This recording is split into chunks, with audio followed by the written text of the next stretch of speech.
Hello বন্ধুরা, শুভ দুপুর। দেখো চলে এলাম তোমাদের সামনে। এই দেখো ঘেমে পুরো স্নান, সবে রান্না করে নামালাম। আজকে প্রচণ্ড দেরি হয়ে গেছে রান্না করতে, তো এই সবে রান্না করে নামিয়েছি। তা কী কী রান্না করেছি তোমাদেরকে দেখাচ্ছি। এখনও ভাত বাড়িনি, তো কি রান্না করেছি দেখো। আজকে অনেক দেরি হয়ে গেছে, দেখছো ঘাম দেখো, আমি পুরো ঘেমে স্নান হয়ে গেছি। এই দেখো বন্ধুরা, এটা কি বলো তো, এটা আমার বর নিয়ে এসেছে বাজার থেকে কিনে, ঘ্যাটকোল পাতাটা বেটে আর কালো জিরা, শুকনো লঙ্কা, রসুন দিয়ে এটা করেছি। আর দেখো এটাতে কী আছে, প্রথমে ডাল সিদ্ধ করেছিলাম আমি সকালবেলা, তো ডাল করতে না করলো, ডাল করলাম না, ডালটা সিদ্ধ থাকলো, ডালটা অন্য কিছু করব। আর এই দেখো মাছ নিয়ে এসেছে বলে তাই বললো ডালটা করতে না, ঠিক আছে।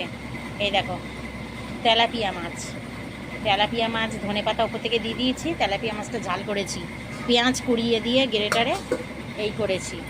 আর এই দেখো হাঁড়িতে এই ভাত এখনও বাড়া হয়নি, বললাম না আমি সবে রান্না করে নামিয়েছি, এই ভাত বাড়া হয়নি এখন। আর এই দেখো খাওয়া দাওয়া এদের হয়ে গেছে। আর এই দেখো কোথায় গেল, সকালবেলা আমি করেছিলাম, বোতলটা সরাও, সকালবেলা আমি করেছিলাম এই দেখো আলুর তরকারি, মানে তরকারি বলা চলে না, এটা বাটি চচ্চড়ি, বাটির মধ্যে একসাথে মাখিয়ে বসিয়ে দিয়েছিলাম। এটা বাটি চচ্চড়ির সাথে আর এই যে রুটি করেছিলাম, রুটি এই যে অর্ধেক ছিঁড়ে আমার ছেলে খেয়ে নিয়েছে, আবার রেখে দিয়েছে, পরে খাবে মনে হচ্ছে। ও রুটি খেতে ভালোবাসে, আমার ছেলে একটু রুটি খেতেই ভালোবাসে, তো রুটি আছে রাত্রের জন্য, রুটি তোলা আছে, আমি রাতের রুটি খাবো। তা আমি নাকি মোটা হয়ে যাচ্ছি বন্ধুরা, ওই জন্য রাত্রে আমার ছেলে বলেছে মা তুমি রুটি খাবে, তো রুটি করতে হবে এবার থেকে। রুটি খেলে বন্ধুরা আমার ঘুম হয় না, এটাই হচ্ছে সমস্যা। তো আজকের এই রান্না হয়েছে।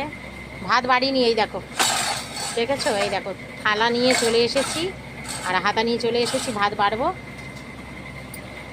ভাত বাড়ি এই সবে রান্না করে উঠেছি, এই দেখো ঘাম ঝরছে, মানে একটুকুনি বলি বসে নিই তারপরে ভাত বাড়বো।